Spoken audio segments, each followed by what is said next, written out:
However difficult life may seem, there is always something you can do and succeed at. Success in creating AI would be the biggest event in human history.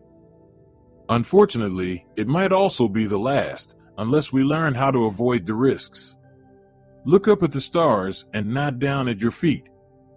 Try to make sense of what you see and wonder about what makes the universe exist. Be curious. Not only does God play dice, but He sometimes throws them where they cannot be seen. The past, like the future, is indefinite and exists only as a spectrum of possibilities. We are in danger of destroying ourselves by our greed and stupidity.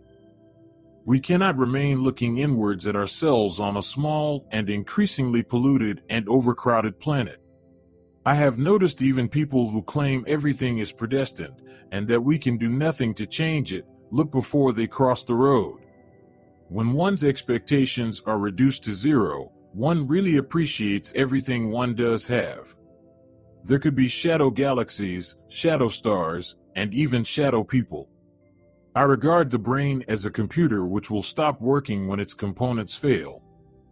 There is no heaven or afterlife for broken down computers. That is a fairy story for people afraid of the dark.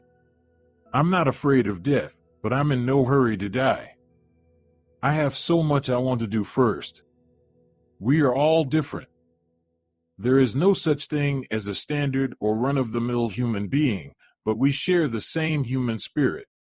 Life would be tragic if it weren't funny. If I had a time machine, I'd visit Marilyn Monroe in her prime or drop in on Galileo as he turned his telescope to the heavens. My advice to other disabled people would be, concentrate on things your disability doesn't prevent you doing well, and don't regret the things it interferes with. Don't be disabled in spirit as well as physically. I think computer viruses should count as life.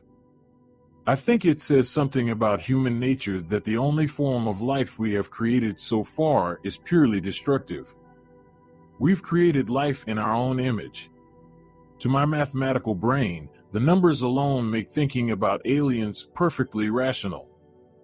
The real challenge is to work out what aliens might actually be like. Up until the 1920s, everyone thought the universe was essentially static and unchanging in time. There is no heaven or afterlife for broken down computers. That is a fairy story for people afraid of the dark. Because there is a law such as gravity, the universe can and will create itself from nothing. My goal is simple. It is a complete understanding of the universe, why it is as it is, and why it exists at all.